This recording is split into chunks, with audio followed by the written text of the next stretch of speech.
আসসালামু আলাইকুম, কেমন আছেন সবাই? আশা করি আলহামদুলিল্লাহ ভালো আছেন। আলহামদুলিল্লাহ আমিও ভালো আছি আল্লাহ তাআলার রহমতে। সকালে কি পরিমাণে ঠান্ডা আর কুয়াশা আপনারা দেখতেই পাচ্ছেন। আসলে মেন রোডে এতটা বোঝা যাচ্ছে না, তারপর দূর দূর দেখা যাচ্ছে অনেক কুয়াশা, অনেক ঠান্ডা, প্রচণ্ড বাতাস আর হচ্ছে অনেক শীত। কুয়াশা তো পড়তেছে ঝিমঝিম ঝিমঝিম একটু একটু করে আর কি, বাট সকাল থেকে না রাত থেকে অনেক কুয়াশা ছিল। এত পরিমাণে ঠান্ডা লাগতেছে, আসলে এবছরে প্রচণ্ড শীত, এবছরে প্রচুর পরিমাণে শীত। আগের বছরে কিন্তু এত শীত পড়ে নাই আসলে। অনেক ঠান্ডা, কি বলবো, কুয়াশায় কিছু দেখা যাচ্ছে না, চারপাশে হচ্ছে অন্ধকার অন্ধকার। এখন কিন্তু প্রায় সকাল হয়ে গেছে, এখন বাজে 6টা 15। এত পরিমাণে ঠান্ডা, কিছু দেখা যাচ্ছে না। তো চিন্তা করেন যে ঢাকা শহরের অবস্থা, তো গ্রামের কি অবস্থা। আমার মুখ দিয়ে দেখেন ধোঁয়া বের হচ্ছে, মনে হচ্ছে আমি স্মোকিং করতেছি, আসলে কিন্তু না, কুয়াশার ধোঁয়া আর কি। এত পরিমাণের কুয়াশা পড়ছে বুঝছেন, আজকে কি বলবো, বলার ভাষা নাই। এখন যাব হচ্ছে রেললাইনের এদিকে, রেললাইনে আসলে আরও বেশি মনে হয় কুয়াশা থাকবে, আশা করি, দেখা যাক। সামনে যাচ্ছি, ব্রিজ থেকে নামতেছি, প্রচুর পরিমাণে ঠান্ডা লাগছে আসলে। আমার নাক মুখ পুরো হচ্ছে বরফ হয়ে যাচ্ছে মনে হচ্ছে। দেখেন রেললাইনে চলে আসছি, ডানে বামে দেখেন প্রচুর কুয়াশা, দেখতে পাচ্ছেন। রেলগাড়ি মনে হয় দেখা যাবে না, যদি এখন আসে হঠাৎ কেউ দেখতে পারবে না, এরকম অবস্থা আর কি। চারপাশে হচ্ছে অন্ধকার অন্ধকার হয়ে গেছে, আর বাতাস প্রচণ্ড ঠান্ডা আর কুয়াশা পড়তেছে আর কি। এত সকালে তো ঘুম থেকে কেউ ঢাকা শহরে ওঠে না, কিন্তু গ্রামেও কিন্তু আসলে অনেক ঠান্ডা। কিন্তু গ্রামের তো বিষয়টা আমি জানি না, সঠিক বলতে পারতেছি না, কিন্তু ঢাকায় যেহেতু এত ঠান্ডা এত পরিমাণের, তো গ্রামে কী অবস্থা হবে আপনারা ভাবেন, চিন্তা করেন, একবার ফিল করেন। প্রচুর ঠান্ডা হবে আসলেই, কারণ ঢাকা শহরের অবস্থা যেহেতু, তো গ্রামে তো ঠান্ডা হবেই। আমার মুখ দিয়ে দেখেন বারবার আমি ধোঁয়া বের করতেছি আর কি, মনে হচ্ছে কি আমি স্মোকিং করতেছি, আসলে কিন্তু না। প্রচুর ঠান্ডা এই বছর, আসলে অনেক ঠান্ডা। তো নিজেদের খেয়াল রাখবেন, সবাই ভালো থাকবেন, এবং হচ্ছে শীতের কাপড় চোপড় অবশ্যই পরবেন।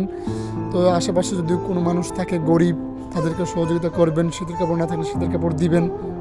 দেখেন রাস্তায় কিছু দেখা যাচ্ছে না, পুরো অন্ধকার হয়ে গেছে, কুয়াশা পুরো ভরে গেছে, এত পরিমাণের কুয়াশা কি বলবো আপনাদেরকে, আপনারা দেখতে পাচ্ছেন।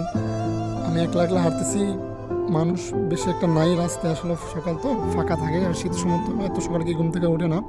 তারপর দেখতে পাচ্ছেন দুই একটা অটো চলতেছে, বেশি লোকজনও নাই, রাস্তা পুরো খালি। হয়তো দুই একজন আর কি আসা যাওয়া করছে, তাদের হচ্ছে ইমার্জেন্সি দরকার প্রয়োজন, বা যারা নামাজ পড়তেছে। তো আমি প্রায় বাসা শেষ প্রান্তে চলে আসতেছি। এদিক দিয়ে আমার যেতে হয় আর কি, ওই দিক দিয়ে মেন রাস্তাতে গেলে আমার অনেক সময় লাগে, সেই জন্য শর্টকাটের জন্য আমি এই রাস্তাটা বেছে নিই আর কি। সবসময় এই রাস্তাতে যাই, কিন্তু যখন দিনের বেলা হয় তখন হচ্ছে মেন রোড দিয়ে যাই, কারণ দিনের বেলায় এই রাস্তায় অনেক মানুষ থাকে, সেজন্য আমি এদিক দিয়ে যাই না আর কি।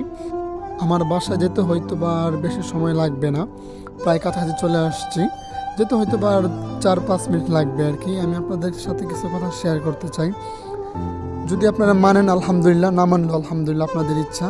একটা রিকোয়েস্ট, যারা নামাজ পড়েন না তারা সবাই 5 ওয়াক্ত নামাজ পড়বেন, এবং হচ্ছে চেষ্টা করবেন সব সময় সঠিক সময়ে নামাজ আদায় করার। আপনারা দেখবেন কি যারা 5 ওয়াক্ত নামাজ পড়ে তাদের মন মানসিকতা আসলে খুব ভালো থাকে, এবং হচ্ছে তাদের দিনটা খুব সুন্দর হয়। যারা ফজর নামাজ দিয়ে দিনটা শুরু করে, আল্লাহর নাম দিয়ে শুরু করে, আমার একটা রিকোয়েস্ট সবার ক্ষেত্রে, সবাই চেষ্টা করবেন সবসময় নামাজ আদায় করার ঠিক টাইমে, এবং হচ্ছে সবসময় চেষ্টা করবেন ভালো কাজ করার জন্য, ভালো চিন্তা করবেন, সবসময় ভালো ভাবনা রাখবেন মনের ভিতরে, বা সবসময় মানুষকে ভালো পরামর্শ দিবেন, কখনো কাউকে খারাপ পরামর্শ দিবেন না, রিকোয়েস্ট সবার কাছে।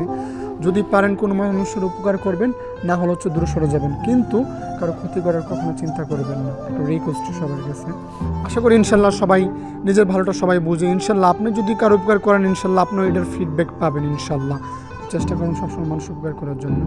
তো গাইস প্রায় শেষের পথে চলে আসছি, এখনও সময় লাগবে 3-4 মিনিট, চলে আসছি প্রায় কাছাকাছি। এই চিপাগুলি দিয়ে যেতে হবে, এগুলো দিয়ে যেতে আমার খুব ভালো লাগে না আসলেই, খুব রাস্তা ভাঙাচড়া, নিচে হচ্ছে পাথর লোহা, এই রাস্তা দিয়ে যেতে আসলে আমার অনেক বিরক্ত লাগে। তারপরে কি করার, যেতে হবে, কিছু করার নাই। যত এই রাস্তাতে চলে আসছি, দেখেন গাইস কি পরিমাণের কুয়াশা, বাসার প্রায় কাছাকাছি চলে আসছি। এখন মনে হচ্ছে কুয়াশা আরও বাড়ছে, আগের থেকে অনেক কুয়াশা বাড়ছে, আপনারা দেখতেই পাচ্ছেন, কিছু দেখা যাচ্ছে না ডানে বামে, এত পরিমাণে কুয়াশা হচ্ছে বলার ভাষা নেই, প্রচুর কুয়াশা। দেখেন আসলে খুব ভালো লাগতেছে, আবার হচ্ছে খুব কষ্ট হচ্ছে, ঠান্ডা লাগতেছে, আর মনে হচ্ছে যে নাক বন্ধ হয়ে যাচ্ছে, এরকম অবস্থা আর কি।